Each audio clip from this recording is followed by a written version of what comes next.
Welcome back to Wake Up with Cheddar. Spotify is in the middle of a PR nightmare, again because of Joe Rogan.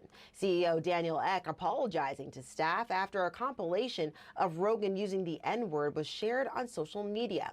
However, Ek has no plans to drop Rogan from the platform, despite artists demanding Spotify pull their music over Rogan's spread of COVID misinformation. Now, a right-wing platform telling Rogan to ditch Spotify.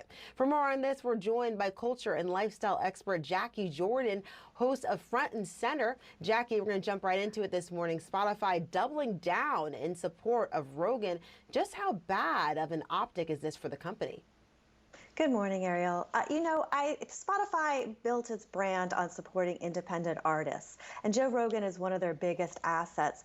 They just need to hold steady and hold their course. Joe Rogan is their strongest asset, and even though some libraries like Neil Young's library, those libraries are also represented on many other platforms. So for me, Joe Rogan and Spotify just need to hold the course with their strongest asset. I think what they want to do, first off, the compilation that was circulating on social media has been circulating for a while. In fact, a couple years ago, Joe Rogan even addressed the actual compilation itself in his comedy show about 3 or 4 years ago. So he's been aware of it, and in his comedy act, having seen it myself in person, he addressed it with humility and humor about it, and how horrifying it was to see different jokes of his cut together over a long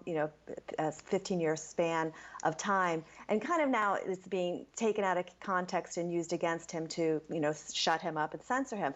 Joe Rogan is an independent artist, which is what Spotify represents. He didn't come up through the ranks and file of corporate media who have a way of producing certain content. So this is definitely a content war, is what we're seeing played out with Joe. And like I said, Spotify just needs to hold the course. And, the power is always with the viewer. If you don't like what you see, if you don't like what you hear, don't buy it, change the channel, turn it off.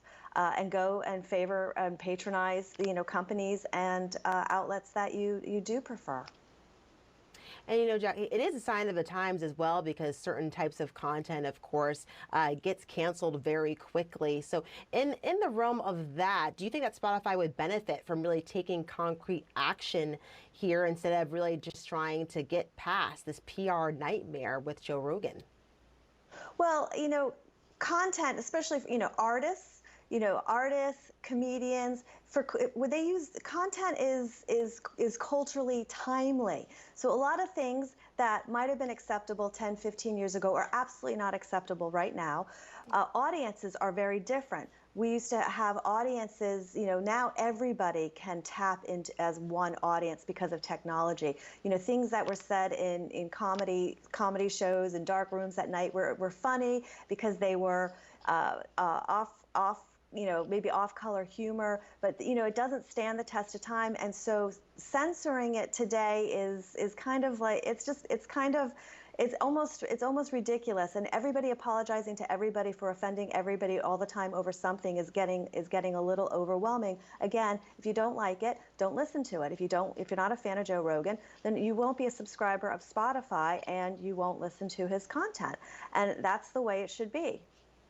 Okay, thank you so much, culture and lifestyle expert Jacquie Jordan, host of Front and Center. Thank you for being with us this morning.